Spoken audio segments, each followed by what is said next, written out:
você entrou no mundo de Clarice. A missão é espalhar amor, paz, esperança e muito, muito, muito, muito amor, né? Então vamos lá. Socorre a ti mesmo, pregando o evangelho do reino e curando todas as enfermidades. Mateus, isso está no capítulo 9, versículo 35. Cura a catarata e a conjuntivite, mas corrige a visão espiritual de teus olhos. Defende-te contra a surdez. Entretanto, retifica o teu modo de registrar as vozes e solicitações variadas que te procuram. Medica a arritmia e a dispneia. Contudo, não entregues o coração à impulsividade arrasadora. Combate a neurastenia e o esgotamento. No entanto, cuida de reajustar as emoções e tendências. Persegue a gastralgia. Aqui embaixo está dor no estômago, cólica gástrica. Então, persegue a gastralgia, mas educa teus apetites à mesa. Melhora as condições do sangue, todavia não o sobrecarregues com os resíduos de prazeres inferiores.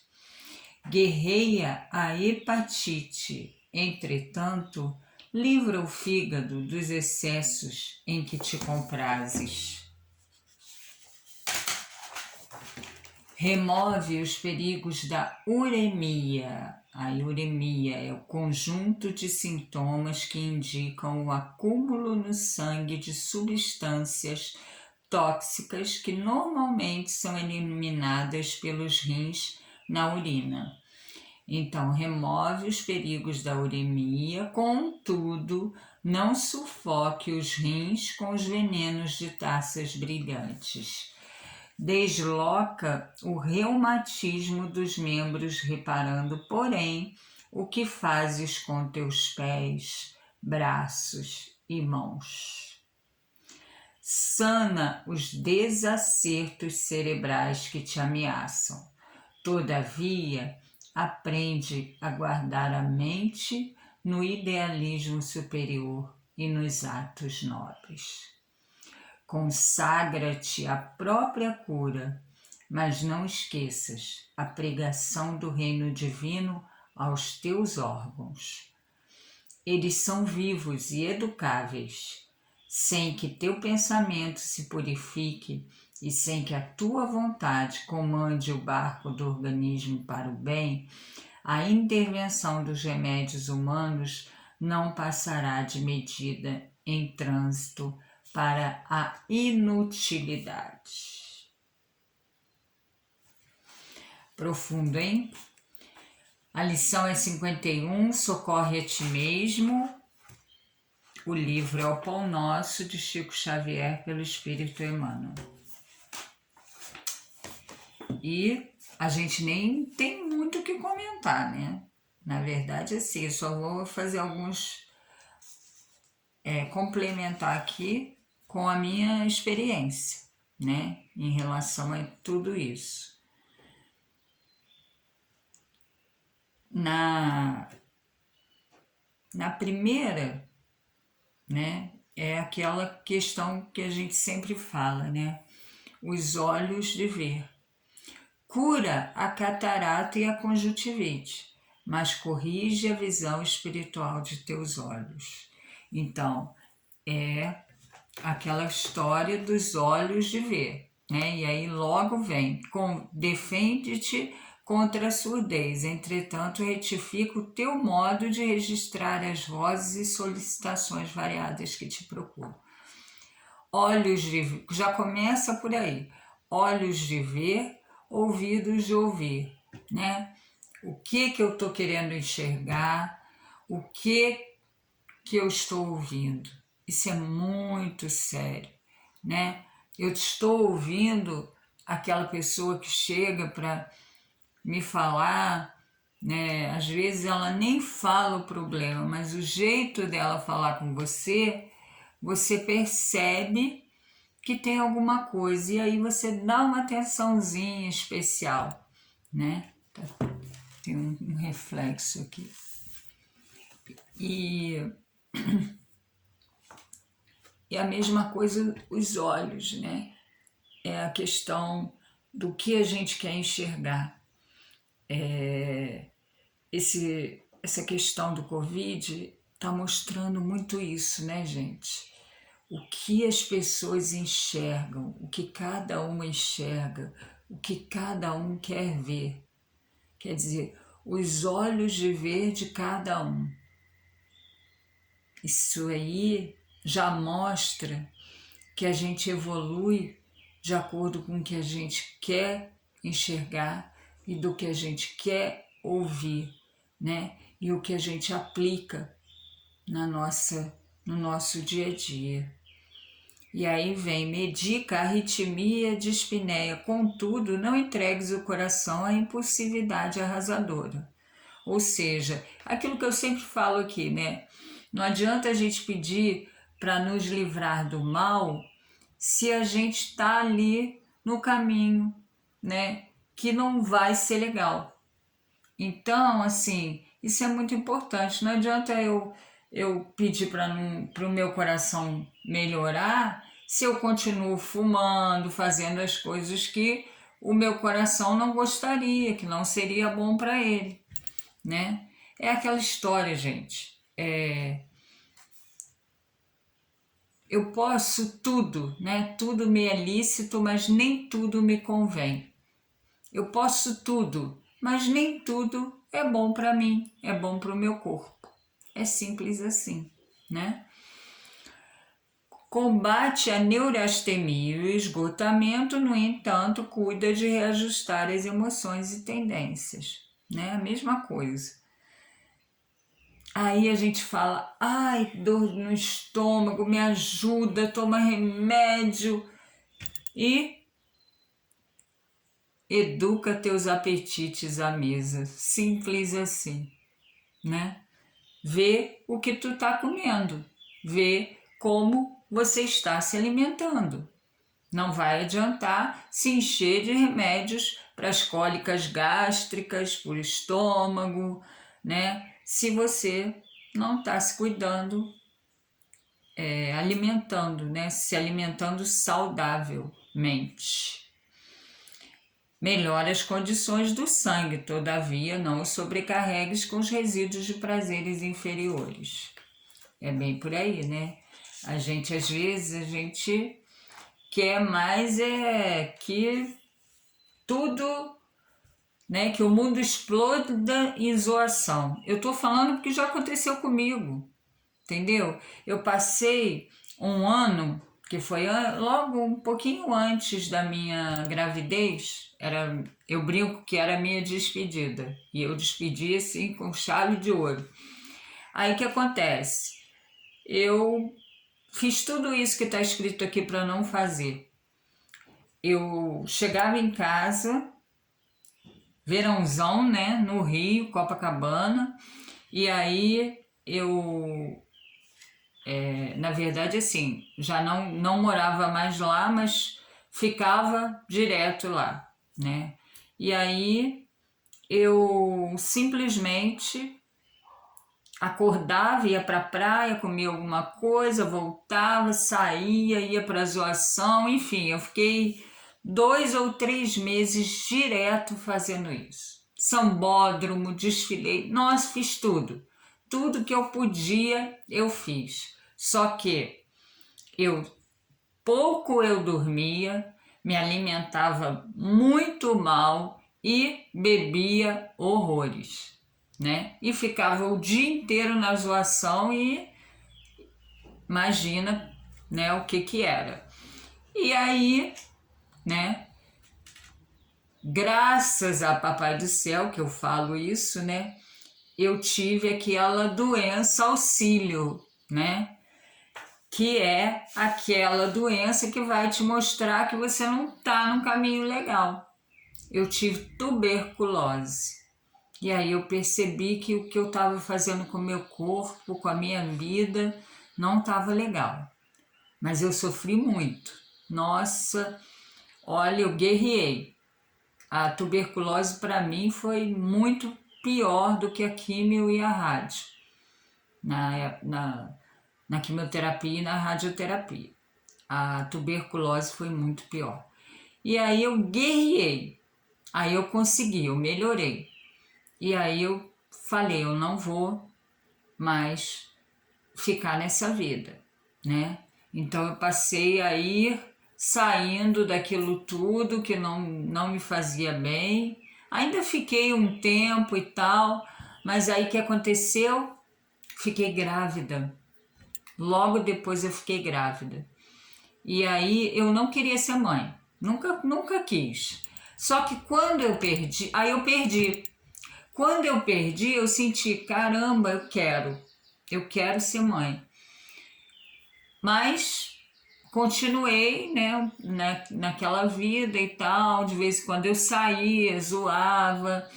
E aí, um ano depois, eu fiquei grávida novamente. E aí veio, né, a doença do meu pai, com 6 meses de gravidez, e, enfim, uma série de coisas que foram me preparando para a minha nova vida. E assim eu transformei, né? A partir daí eu comecei a viver realmente para minha filha e a cada dia eu queria ser melhor, né? Só que eu passei um período de escuridão e aí o que aconteceu? Eu fiquei muito mal, mas eu tive o mérito de ter a ajuda, né? Eu estava passando em frente ao Trabalhadores de Jesus, já cansei de falar isso aqui, mas é bom que a gente frise, porque foi num dia de escuridão que eu poderia ter desistido, né? Acabado com a minha vida, não. Eu passei em frente ao Trabalhadores de Jesus e aquele nome já estava na minha mente por causa de um amigo, e aí eu falei, vou entrar. Entrei. Quando eu entrei, chorei muito o tempo todo chorando, chorando, chorando. E aí, ao terminar a palestra, a pessoa falou assim, olha, quem precisar de atendimento fraterno é só aguardar no salão. Após o... Aí eu fiquei assim pensando, o que será atendimento fraterno? Falei, eu não sei o que é, mas eu estou precisando de atendimento de tudo quanto é forma, né? E aí fiquei lá, esperei. E esse atendimento fraterno foi a transformação na minha vida. Eu fui atendida, fui ouvida, falei muito mais do que ouvir, né? Coloquei para fora o que estava me corroendo e ali foi a transformação, né? A escuridão virou luz, aquele caminho da doutrina, né? Que aí eu me joguei mesmo, eu quis saber mais e cada vez mais, e aí eu fui entrei para o grupo de pais e a minha filha para evangelização, e depois para o tratamento espiritual, e aí fui, depois de um tempo, passei evangelização, né? Estudei antes, né, o ESD, comecei a estudar o ESD, aí fui evangelizadora e parei de novo, porque aí a mudança para Petrópolis, eu fiquei parada, não encontrava uma casa. E aí um dia, olha só, gente, isso também é muito legal. Um dia eu fui no velório da mãe de uma amiga minha, uma grande amiga também, amiga da minha mãe e tal, mas uma pessoa maravilhosa. E quando eu cheguei lá no velório, eu vi que era um velório diferente. E eu fiquei observando, né? E aí começaram a chegar as pessoas e tal. E aí chegou também o presidente da casa que ela frequentava, enfim. Aí eu fui gostando, fui me identificando, falei, nossa, parece com trabalhadores de Jesus.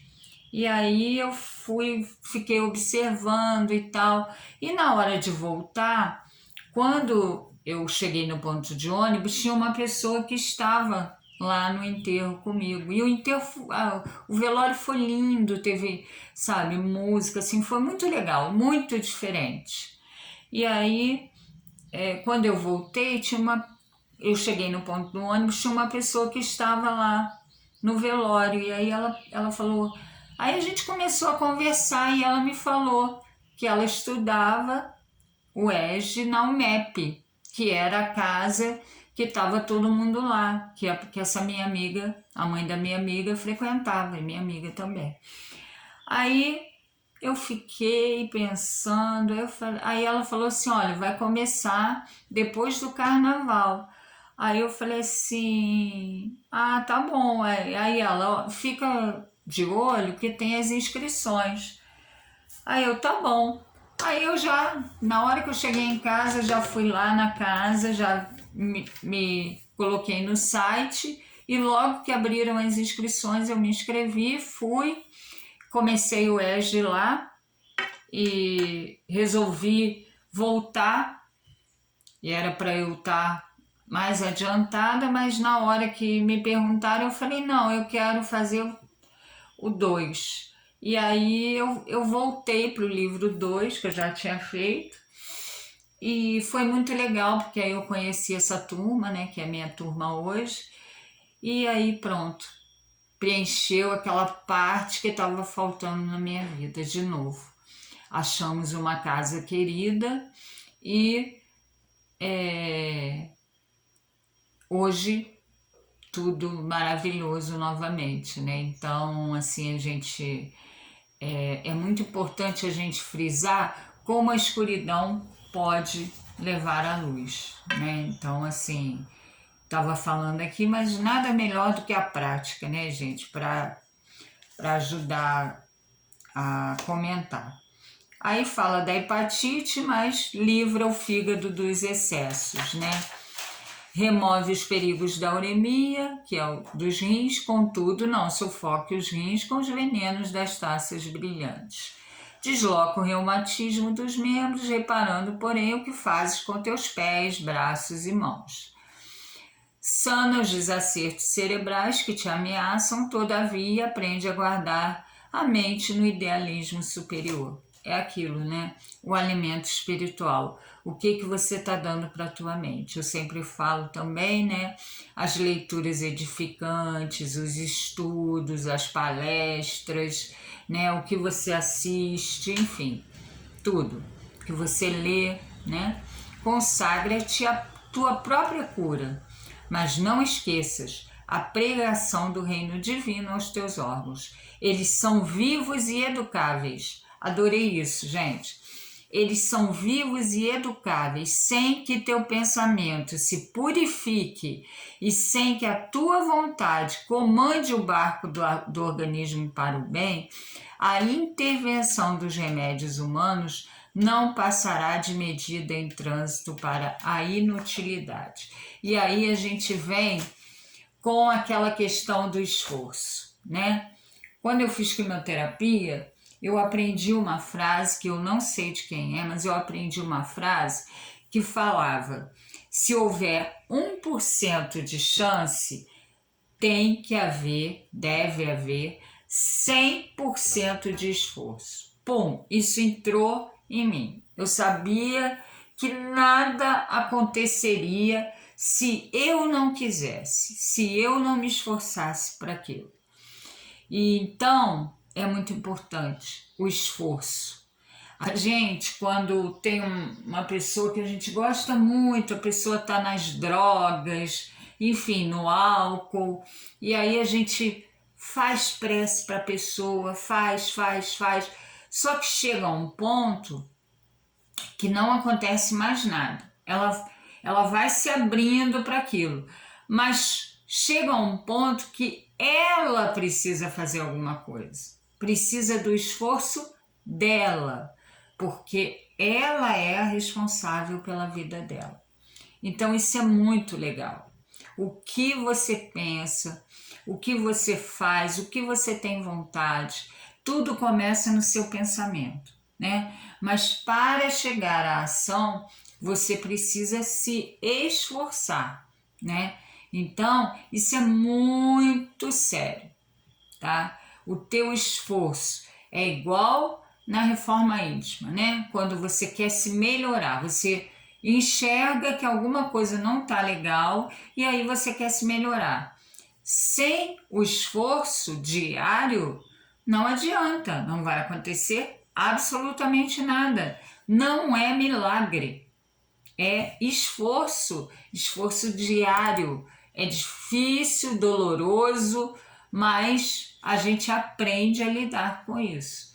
O esforço, uma vez eu escutei um palestrante falando, a gente cria hábitos ruins, né? Que é aquela repetição que a gente faz. O hábito é uma repetição. E aí, por que não criar hábitos para o bem, né? Para nos melhorar? Então a gente faz a primeira vez, a gente repete, aquilo ainda dói.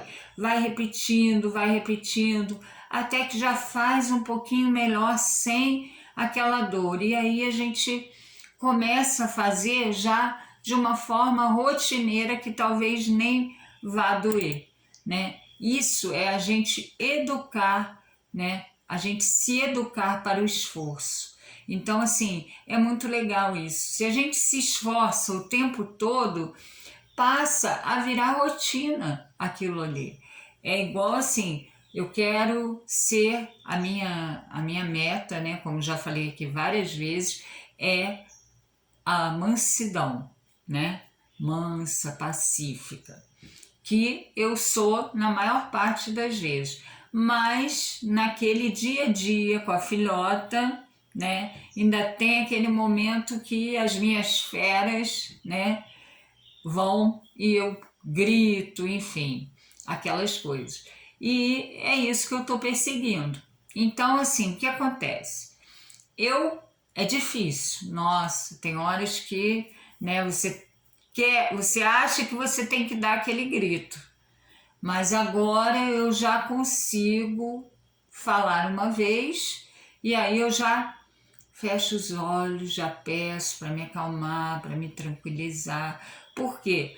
Porque esse esforço de me melhorar, de ser mansa, de querer ser mansa, já faz parte do meu dia a dia. Então ele já vai ficando mais leve esse esforço, já não dói tanto. Isso é muito legal. Então, gente, isso é muito importante. Não adianta se entupir de remédio se você não tiver a sua parte, se não tiver o seu esforço. Olha, eu tô muito mal dos rins, mas eu não consigo viver sem a minha cerveja. Tudo bem, tudo, você pode tudo, mas nem tudo te convém. Então, na hora que você precisar guerrear com seus rins, pode ser que aquela cerveja vá pesar lá nessa hora. Então, gente, isso é muito importante. Tudo precisa do nosso esforço. Se a gente não consegue tirar totalmente, vamos diminuindo. Isso é de acordo com o que você quer. Eu não estou mandando ninguém parar de beber, ninguém parar de fumar, não é nada disso. Eu estou dando exemplos aqui, porque nós falamos do coração, dos rins, enfim.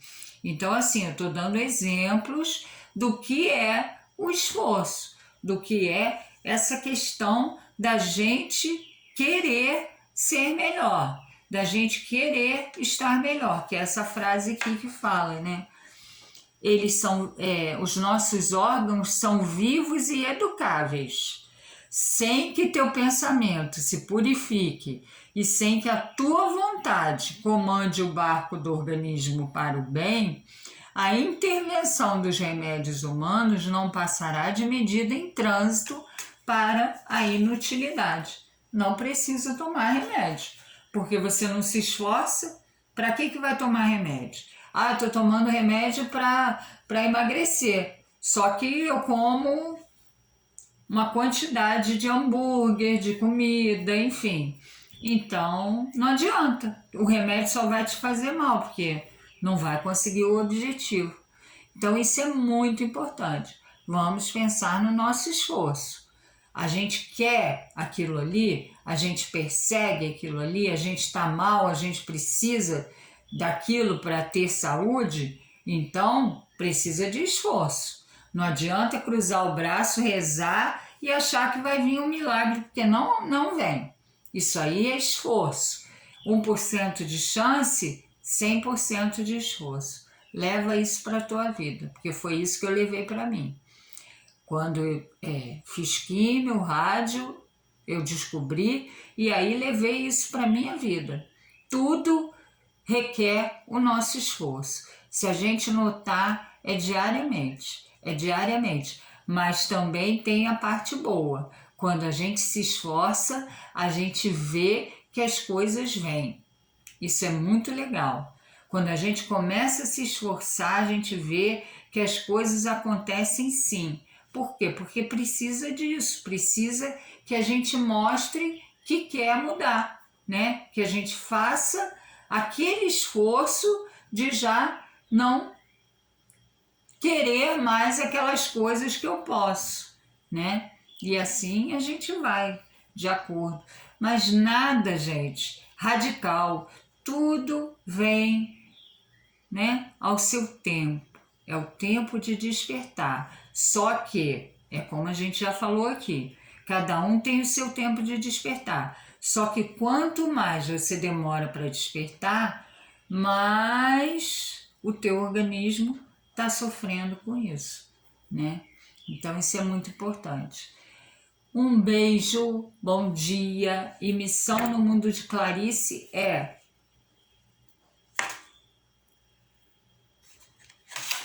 socorre a ti mesmo, tá?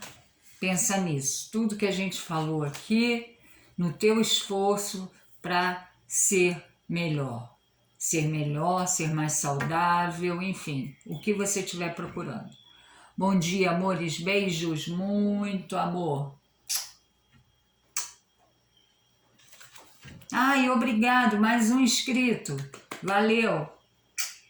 E chegamos a 5.000 visualizações, 5.059. Que legal, hein? Um beijo, gente.